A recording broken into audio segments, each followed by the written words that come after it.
뭐 아직도 조금 더 손을 보셔야 된다고 하지만 제가 볼 때는 이게 참 놀랍다 하는 생각을 하게 돼요.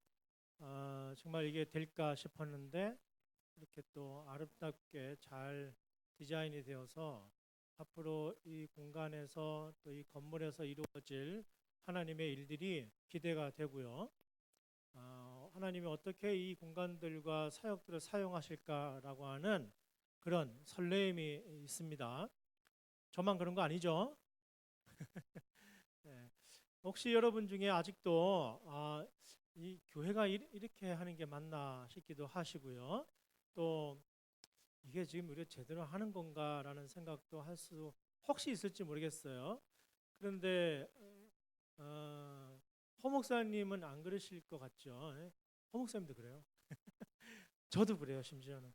왜냐하면 우리가 한국 교회 안에서 이렇게 해본 교회가 없어요. 처음 이렇게 해보는 거예요. 그리고 우리가 믿음으로 알고 또 제가 가르치기도 하고 해서 우리가 끊임없이 꿈을 나누고 했지만 실제로 이렇게 실현되는 케이스가 거의 보기 어렵기 때문에 이게 정말 하나님이 어떻게 이끌어 가실지 기대하는 마음 반, 또 이거 어떡하나 하는 생각도 반입니다. 그런데 그거는 뭐 후회한다거나 무슨 뭐 잘못된 길을 간다는 생각이 아니고 하나님이 왜 이렇게 우리 공동체를 통해서 새롭게 일을 하길 원하실까라고 하는 그런 궁금증이 더 커요. 도대체 뭘 원하셔서 이렇게 하시는 것이지? 뭘 원하시는 거지? 이 갈망이 저희들에게 굉장히 크고요. 어제 토요일임에도 불구하고 어제 서울에서 한 10분의 그 신학자와 목사님들, 우리 허 목사님도 포함해서 함께 모였었는데요. 그 영국에서 지금 가장 유명한 그 선교적 교회 학자, 구약 학자인데 그분이 한국에 오셨다가 일정을 다 마치고 우리가 함께 모이는 그 네트워크를 꼭 만나겠다 가지고 출국 일자를 미루시고 저희를 저녁에 만났어요.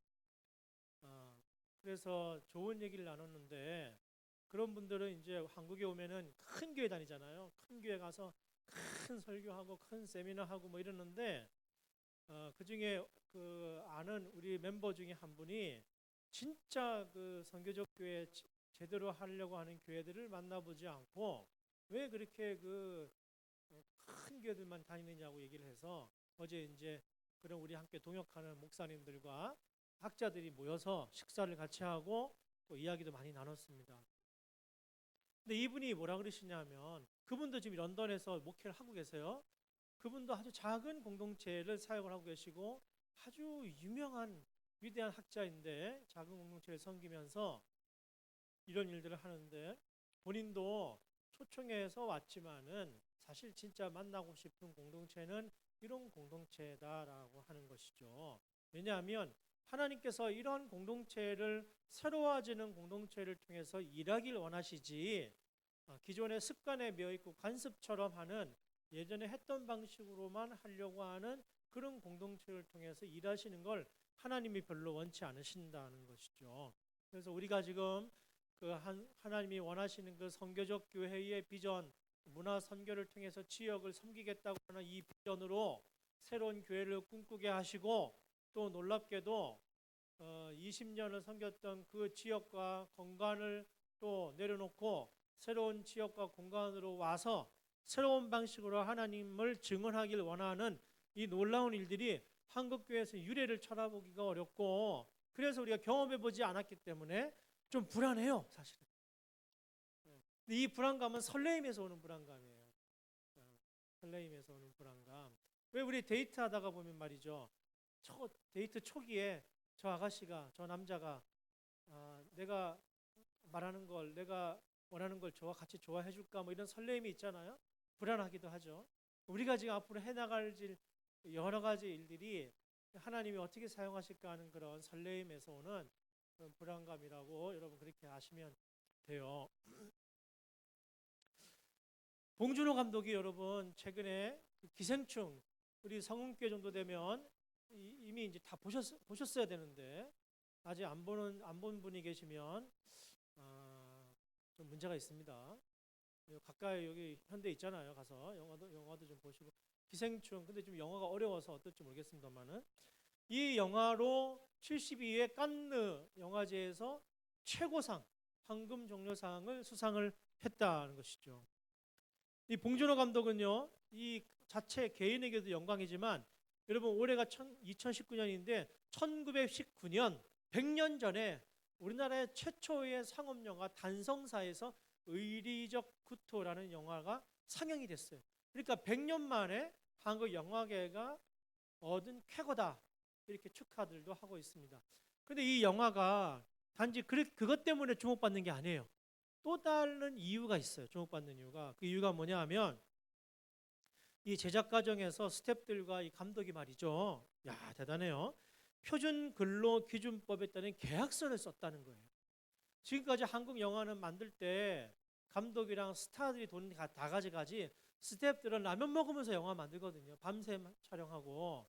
그런데 그렇게 안 하고 스태프들에게 정당한 대가를 주면서 계약서를 써가지고 영화를 만들었다는 거예요. 그래서 이 봉준호 감독이 지금 야, 대단하다. 역시 봉준호다. 이런 이야기를 듣고 있는 거다 하는 말이죠. 근데 이 봉준호 감독은 사람들이 왜 평가하냐 하면 또 이 칸느 영화제에서 왜 봉준호 감독이 만든 영화에 상을 줬느냐 하면은 봉준호 감독은 지금까지 만든 영화들이 대부분 이 세상을 다른 방식으로 보는 영화들만 만들어 왔어요. 예컨대 살인의 추억, 괴물, 설국열차, 마더 이런 영화들을 쭉 상상을 해보면 다른 시선으로 다시 말해서 거꾸로 얘기하면 이런 뜻이에요. 영화를 보면 이 봉준호 감독이 어떤 세상을 갈망하는지 어떤 세상을 희망하는지를 알게 된다는 거예요. 기생충이란 영화도 한국 사회에 이 부자와 가난한 사람 또 기득권을 있는 사람 그렇지 못한 사람 이런 사람들의 그 갈등이나 이런 문제들을 영화를 통해서 아주 재미나게 표현했는데 그 영화를 보고 나면은 사람들이 떠올린다는 거예요. 그렇지. 우리가 살아가는 한국 사회가 이게 좀 문제가 있지. 그런데 이렇게 좀 바뀌면 좋겠지. 이런 생각 하느라고 전부 다 가만히 앉아 있어요. 어벤져스 같은 거, 엔드게임 같은 거 보면은 영화가 끝나자마자 전부 다 문으로 나가요. 끝났으니까. 밖에 나가면 기억도 안 나요. 근데 이 기생충과 같은 이런 영화들은 끝나고 나면 엔딩 크레딧이 올라갈 때까지 사람들이 이렇게 가만히 앉아서 생각을 하게 되고 또 그래 우리가 사는 꼬라지가 좀 이렇지. 세상이 좀 달라져야 되는데 이런 생각을 하게끔 만든다는 거죠. 이게 칸느가 이 봉준호 감독의 영화에 평가를 한 거고 물론 영화도 잘 만들었습니다만 여러분 몇 년 전에 기억나세요? 영화 매트릭스 시리즈 있었어요. 이 매트릭스 시리즈의 캐치프레이즈가 이 포스터에 뭐라고 쓰여 있었냐면은 이렇게 쓰여 있었어요. 무엇을 상상하든 그 이상을 보게 될 것이다. 여러분 기억나시죠?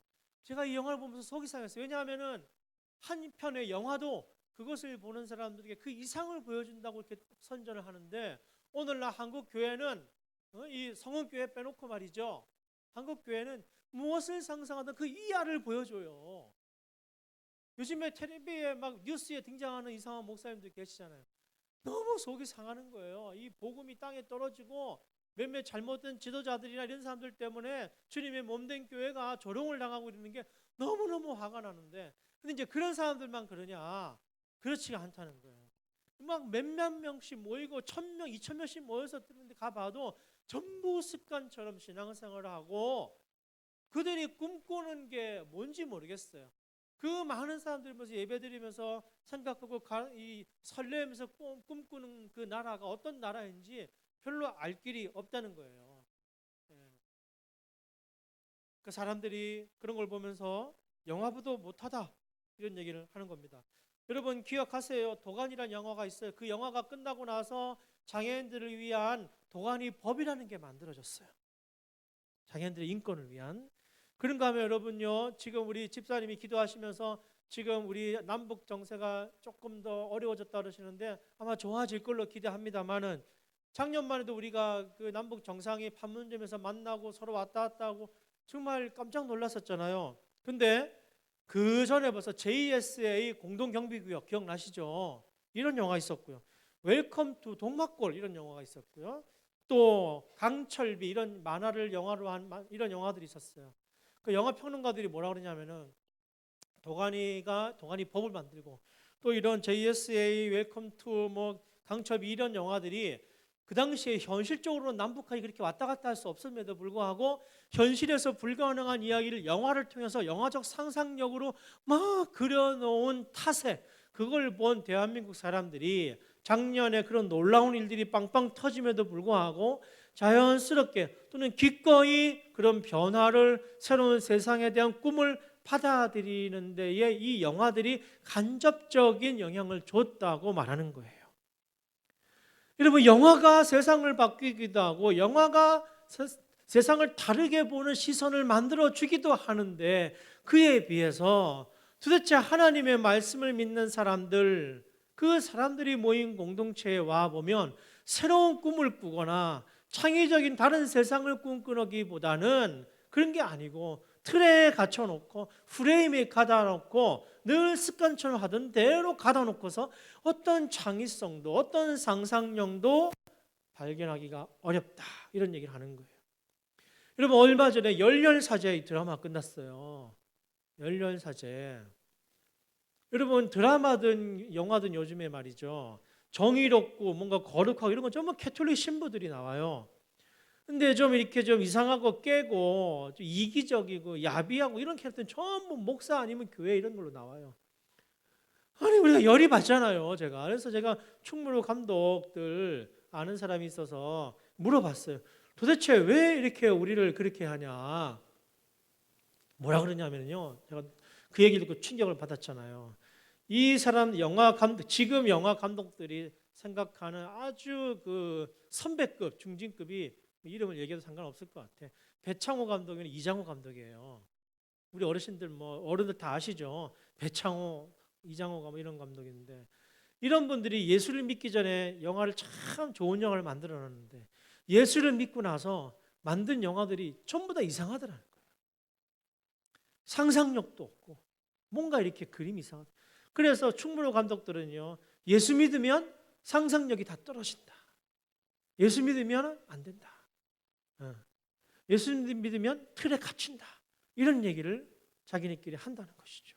그래서 지금 영화에 보면 틀에 갇힌 사람, 고리타분한 사람, 꼰대 이런 이미지는 대부분 목사들이나 이런 허 목사님 보세요. 꼰대 같은지 가만히 못 있잖아요. 허 목사님 늘 새로운 걸 하려고 그러고 이 보세요. 20년 동안 섬겼던 교회를 여러분 이렇게 내려놓고 온다는 게 이게 여러분 말이 쉽지요. 이거 보통 일이 아닙니다. 이게 인생을 그냥 새로 시작하는 거거든요. 사실은 목회자로서는 이 새로운 꿈을 꾸는 게 이게 쉽지가 않은 거예요.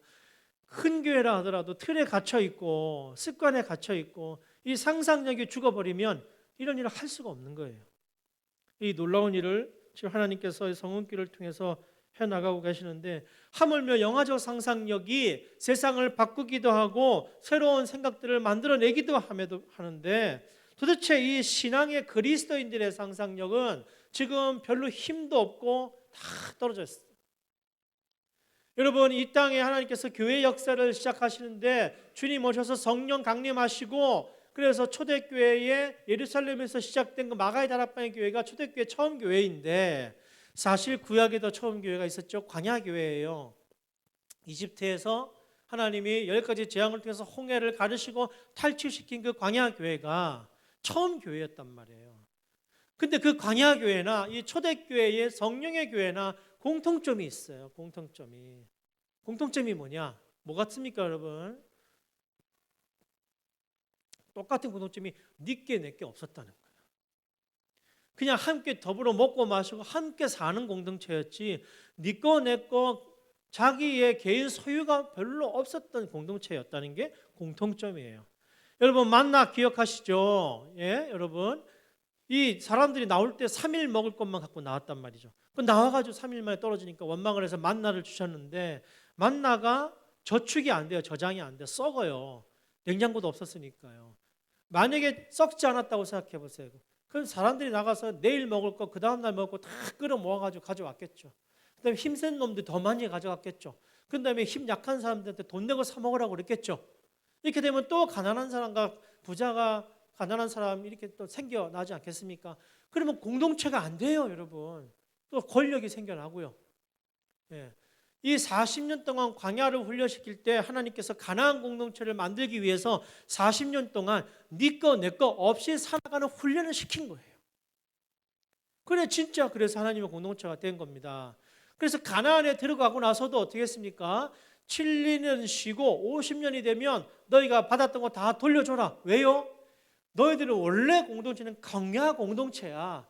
너희가 원래 꿈꿔야 될 공동체는 그 광야 공동체야. 그래서 하나님께서 끊임없이 뭐라고 말합니까? 너희들은 기억하라. 내가 너희의 하나님이 된 것을 기억하라. 내가 너희들을 애굽에서 이끌어낸 것을 기억하라. 그로 인하여서 내가 너희의 하나님이 되고 너희는 내 백성이 됐느니라. 항상 광야 교회를 끊임없이 생각나게 하시는데 핵심이 뭐냐면은 네 거 내 거 없었다 그때. 전부 내 거였다. 내가 준 거였다. 내가 주인이어서 각자 주인 없는 거야. 각자는 다 더불어 사는 거야. 가나안에 들어가서도 그렇게 살아야 돼. 근데 가나안에서는 자기네 땅을 가지고 살았으니까 50년이 되면 다 다시 돌려줘야 돼.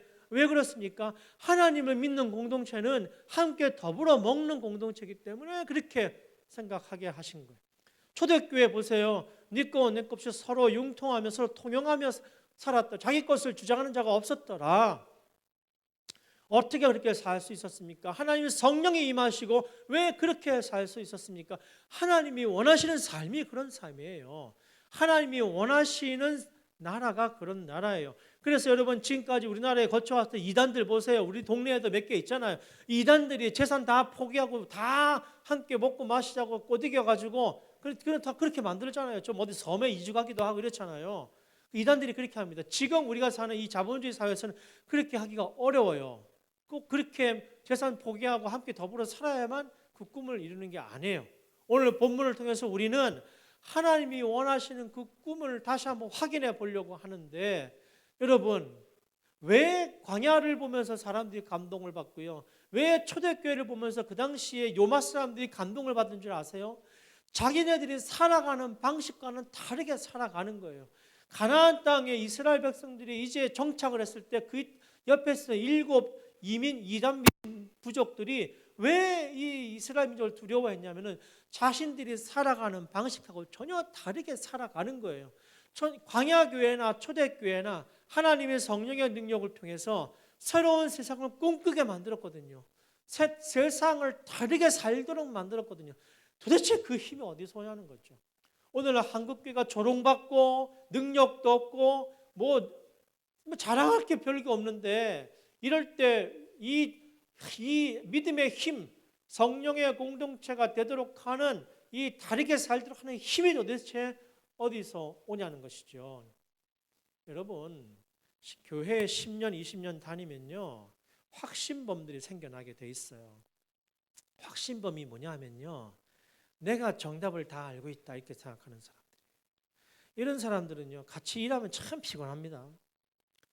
신앙생활 같이 하기가 참 어려운 분들이 자기가 다 알고 있다, 자기가 다 정답이다라고 생각하는 분들 신앙생활 같이 하기가 참 힘듭니다.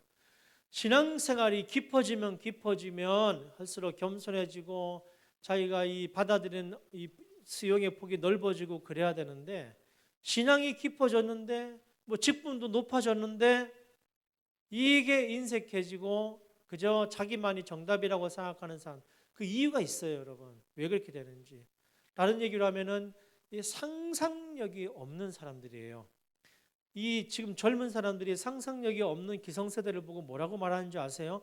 2글자로 꼰대라고 얘기하는 거예요. 새로운 세상에 대한 상상력이 없으면 대화하기가 어려워요. 자기만 주장하게 돼 있어요. 자, 광야교회나 초대교회나 성령의 능력으로 하나님이 원하시는 새로운 세계를 자꾸 상상하게 만들었기 때문에 그들이 그렇게 생각할 수 있었어요. 그래서 광야교회는 뭘 꿈꿨습니까? 이제 어느 때가 되면 우리 하나님 야훼 하나님께서 저 가나안 땅 약속의 땅 젖과 꿀이 흐르는 땅을 주실 것이다. 이 힘 때문에 늘 그렇게 살아낼 수 있었던 거예요. 자, 초대교회 이 백성들이 어떻게 그렇게 네 거 내 거 없이 살아갈 수 있었겠습니까? 이제 주님 다시 오시면 이 세상 권세를 패하시고 이제 하나님의 나라로 우리를 이끌어 가실 것이라고 하는 그 희망이 있었기 때문에 이 땅에 사는 동안에도 하나님 나라를 상상하며 살아가겠다고 마음먹었던 것이에요. 히브리서 11장 1절에 뭐라고 그랬습니까? 믿음이라는 건 뭡니까? 보이지 않는 것들의, 바라는 것들의 실상이요 보이지 않는 것들의 증거다. 지금 이 땅에 사는 동안은 보이지 않는 거예요. 우리가 확실한 게 잘 몰라요. 그럼에도 불구하고 그 꿈을 주시고 상상력을 찾고 우리에게 허락하시기 때문에 그 상상력으로 그분이 원하시는 세계를 자꾸 그려가면서 그렇게 살려고 몸부림치는 사람들이 바로 우리란 말이죠. 그런데 밖에 사람들이 와가지고요, 그 상상이 안 보이는 거예요. 당신들이 꿈꾸는 세상이 어떤 세상인지 난 모르겠다. 뭐 우리가 꿈꾸는 거랑 같은데 우리도 뭐 더 좋은 삶과 더 성공하는 삶과 이런 거 꿈꾸는데 당신들도 다 그런 거 꿈꾼 것 같은데 그렇다면 우리랑 뭐가 다르지? 이렇게 물을 수 있는 거죠. 그러면 왜 교회에 그런 상상력, 우리가 꿈꾸는 하나님 나라에 대한 그 거룩한 상상력이 안 나타날까요? 그 힘이 어디서 올까요? 오늘 본문이 바로 그 힘에 대해서 얘기하고 있는 겁니다. 바울이 지금 고린도 교회에 편지를 보냈어요. 바울이 개척한 이 고린도 교회에 편지를 보냈는데 개척하고 이제 딴 데 갔더니만은 이 고린도 교회에서 난리가 난 거예요. 막 니파, 네파, 뭐 쪽파, 양파, 파벌이 막 일어났고요. 그 다음에 그 이단들이 막 나타나가지고 거짓 교사들이 막 창고를 하게 됐고요. 그 다음에 우상 제물을 먹어도 되냐 말냐, 또 방언이 좋으냐 예언이 좋으냐 별 얘기들이 막 터지기 시작한 거예요. 지도자가 없으니까 그렇게 된 거죠. 그때 바울이 이제 탁 편지를 쓰는 겁니다. 탁 쓰면서 오늘 본문 바울이 이렇게 얘기합니다. 이 사람들, 우리가 알고 있는 지식, 우리가 알고 있는 경험, 우리가 알고 있는 정답 다 쓸데없는 거다. 지금 그런 것들은 다 부분적인 것들이야. 지금 그것들은 희미하게 보이는 것들 뿐이야. 예언도 패하고 부분적인 것들 다 패하고 마지막 날 우리 주님께서 하늘로부터 다시 오시면은 그때는 우리가 얼굴을 맞이하는 것처럼 분명한 진리를 알게 될 것이야.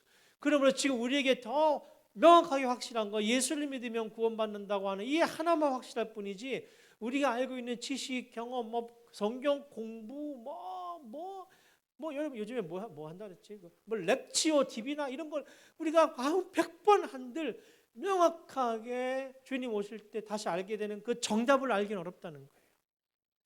그래서 하나님 앞에 다 겸손해져야 돼요. 그래서 누군가가 내가 정답을 알고 있다고 말 못하고 우리가 다 희미하게 알고 있는 존재들이기 때문에 전부 다 주님 앞에서 겸손하게 낮아질 수밖에 없는 거예요. 오늘 바울이 그래서 우리가 지금 알고 있는 건 거울에 비춰보는 것처럼 희미한데 근데 이상하잖아요. 우리가 지금 거울에 보면 명확하게 나오는데 근데 그 당시에 이 고린도 지방이 거울로 유명했어요. 로마 시대 영화 보면 거울 보잖아요. 근데 여러분 그때 아직 유리가 만들어지지 않았기 때문에 청동 구리로 거울을 만들어서 고린도가 그 특산품이에요. 그러니까 그 고린도 사람들은 전부 다 거울을 보고 살았단 말이에요. 근데 거울로 본들 직접 눈으로 보는 것과 다르잖아요. 그래서 거울로 봐도 희미하게 보이기 때문에 거울에 비친 모습과 진짜 보는 모습 사이에 간극이 있잖아요. 이 간극을 뭘로 채워요? 상상력으로 채우는 거란 말이죠. 그 인간이 상상력이 없으면 신앙이 자랄 수가 없어요. 성경을 보면서 여러분 상상력이 없이 신앙이 성장할 수 있습니까? 예수님이 무리를 걷는 것을 여러분 상상력이 없이 우리가 생각해 볼 수 있어요?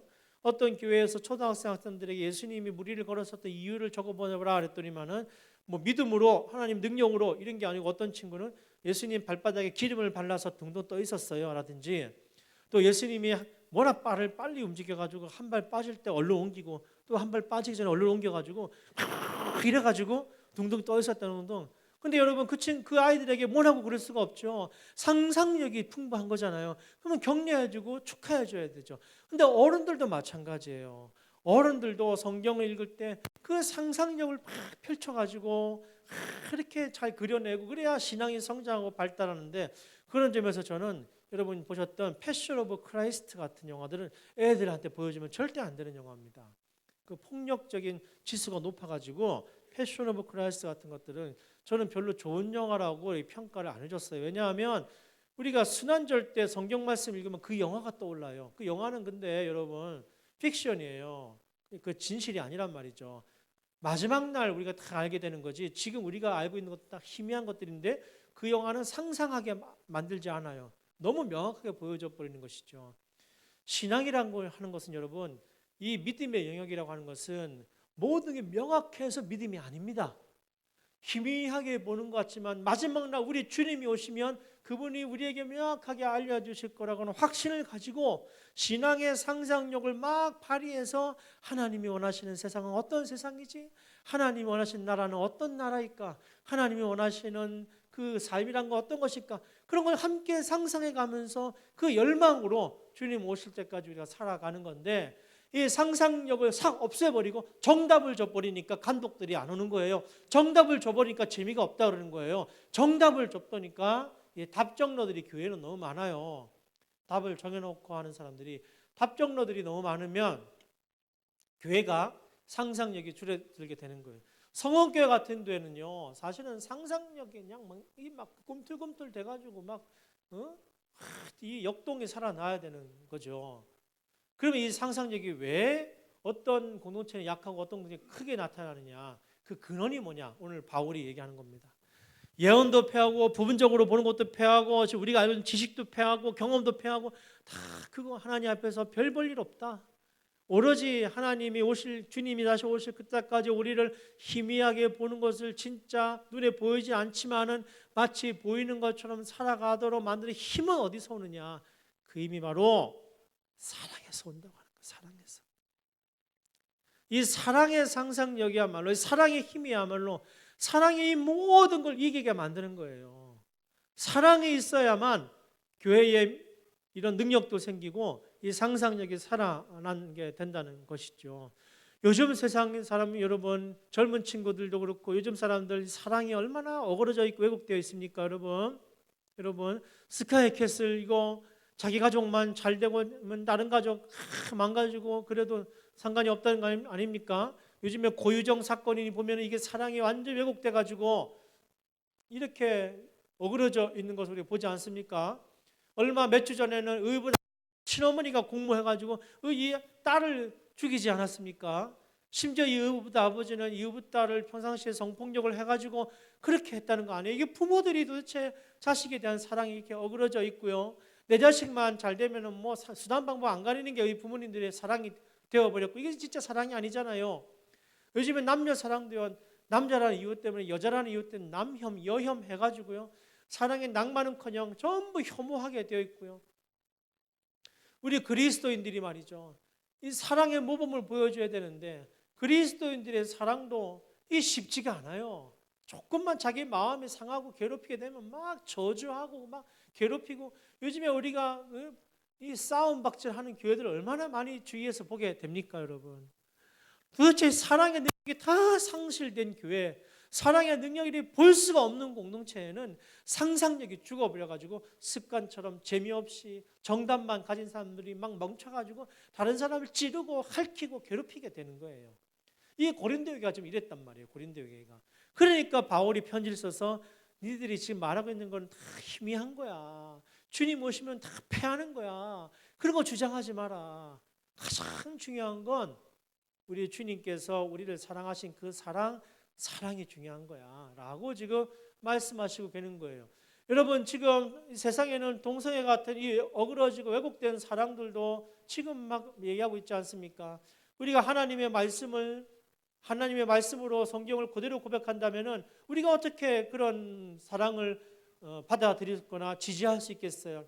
우리는 하나님이 남성과 여성을 짝지어준 그 사랑을 알고 있지 않습니까? 그럼에도 불구하고 그 동성애자들을 혐오하거나 배제하거나 그 사람들을 막 저주하거나, 이것도 기독교인이 해서는 안 되는 일인 거예요. 우리는 그저 사랑하는 사람들인 것이에요.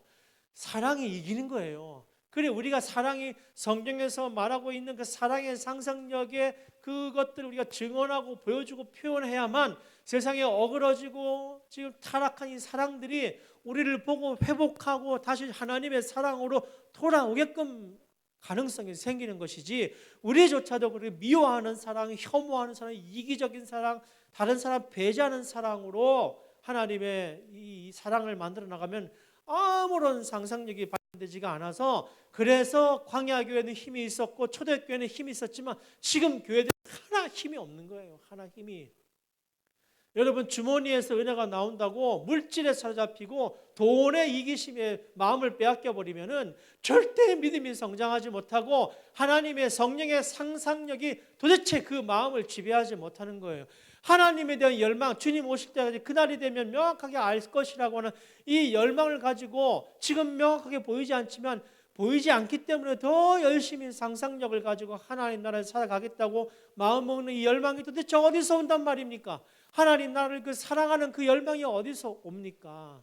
여러분, 하나님 나라를 사랑하는 이 사랑의 마음에서 이 성령의 능력으로 우리가 그것이 가능한데, 이 사랑의 능력이 있으면 다른 사람을 수용하게 되고 다른 사람의 말을 경청하게 되고, 초대교회처럼 여러분 네 거 내 거 없이 서로 나누어 쓰게 되고 베풀게 되고 겸손하게 섬기게 된다는 것이 오늘 성경 말씀이 우리에게 알려준다는 것이죠.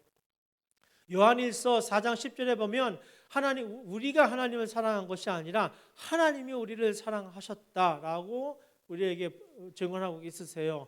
그러니까 지금 믿음, 소망, 사랑 중에 가장 중요한 것은 사랑입니다 말할 때 이 사랑이라고 하는 것은 무엇입니까? 바로 하나님이 우리를 사랑하신 그 사랑을 의미하는데, 그것도 마지막 날 명확하게 우리가 알 터인데, 그럼 우리는 뭘 해야 됩니까? 바로 그 사랑을 상상하면서, 우리는 명확히 알 수가 없어요. 여러분, 우리가 하나님의 사랑을 우리가 어찌 알겠습니까? 어떻게 실천하겠습니까? 근데 그걸 우리가 지금 어렴풋이 알지만 성령께서 우리 마음을 감동을 주시면 그 보이지 않는 것들의 실상인 것처럼 그걸 우리가 믿음으로 잘 받아들여서 자꾸 상상하게 만드는 거예요. 그래서 그 상상력이 어떻게 표현되냐면 영화로 표현되기도 하고, 이렇게 음악으로 표현되기도 하고, 이런 공간으로 표현되기도 하고, 카페로 표현되기도 해서, 그래서 우리가 상상하는 하나님 나라를 증언하는 카페, 우리가 상상하는 하나님의 사랑을 증언하는 공연장, 우리가 상상하는 마지막 날, 우리는 지금 알 수 없지만 인간의 지식과 경험과 학문으로 도저히 알 수는 없지만은 우리 주님 오실 때 비로소 알게 되겠지만은, 우리 말씀을 통해서 성령의 감동을 통해서 우리의 주시는 그 상상력으로 우리가 표현하는 카페와 음악과 노래와 찬양과 춤과 드라마와 영화들이 사람들에게 어필하는 거예요. 어필해서 저들이 꿈꾸는 사랑이란, 저들이 꿈꾸는 하나님의 나라라고 하는 것, 저들이 꿈꾸는 세상이라는 게 이런 거구나. 무엇을 상상하든 그 이상을 보여주는 공동체가 되어야 되는데, 그 힘이 어디냐? 바로 사랑입니다. 할렐루야. 사랑에서 오는 겁니다. 사랑이 없으면 냉랭하게 되고 습관적이 돼요. 그들이 꿈꾸는 세상이 뭔지를 모르게 돼요. 세상 사람보다 못하면 못했지, 이게 맨날 싸우고 앉아 있어요. 예? 하나님이 원하시는 세상을 도대체 거기에 가봐야 알 수가 없어요. 하나님이 이들이 믿고 이들이 섬기는 하나님이 어떤 하나님인지를 알 수가 없게 되는 것입니다. 한편의 영화가 사람들에게 감동을 주고 세상을 변화시키는 힘이 된다고 한다면, 어찌 우리가 부르는 찬양과 우리가 하는 상상력의 사역들과 이런 창의적인 여러 가지 활동들이 하나님의 나라를 증언하지 않을 수 있겠습니까? 이제 우리 성은교회 성도님들은 꿈을 꾸셔야 되는 거예요. 이 새로운 공간과 사역들을 통해서 우리가 꿈꾸는 하나님의 나라는 어떻게 표현할 수 있을까? 우리가 쓸고 닦는 한 복도에서, 우리가 가꾸고 닦아내고 훔치는 의자 하나에서, 우리가 서빙하는 찻잔 하나에서, 우리가 쓸고 닦는 그 길목 하나에서, 거리 왔다 갔다 하면서 밝게 웃으며 인사하는 그 눈짓에서 도대체 이 공동체는 어떤 공동체냐? 광야교회 사람들을 그 가나안 땅에 이방 민족들이 감동을 받은 것처럼 초대교회 사람들 보고 로마도 거꾸러지고 예루살렘의 유대인들도 거꾸러지고 이방 사람들도 거꾸러진 이유가 그들이 보여주는 사랑의 상상력이었던 것처럼, 이제 이 동네에 새롭게 보내신 이 이단이 창궐하고 있는 이 땅에 하나님께서 여러분들을 특별히 선택하셔서 보내신 이유는 다른 공동체가 없는 상상력이 있기 때문에, 다른 공동체를 갖고 있지 않는 창의적인 문화적 상상력이 있어서 보내신 줄로 믿고, 더 이상 쟁기를 들고 뒤로 돌아보지 마시고 이 공동체를 통해서 일하기 원하시는 하나님의 그 놀라운 창의적이고 문화적인 상상력에 함께 동참하셔서 우리가 꿈꾸는 세상이 어떤 세상인지, 우리가 생각하는 하나님의 나라가 어떤 나라인지를 사람들에게 명확하게 보여주는 성은 공동체가 되기를 간절히 바랍니다. 그랬을 때 이제 그동안 수고한 거 너희들 잘했다. 이제 너희들을 통해서 내가 일할 거야. 자, 준비됐지? 이제 우리가 성경에서 말하고 내가 보여주고 싶은 세상이 어떤 세상인지를 너희들을 통해서 내가 말할 거야. 준비됐니? 라고 물어보시는 우리 하나님의 음성을 들으시고 하나님 앞에 겸손히 무릎 꿇고 기도하시고 성경 공부하시고 그 상상력을 자꾸 확장시키기 위해서 노력하시는 우리 성은교회 성도님들 다 되시길 바랍니다. 기도하겠습니다.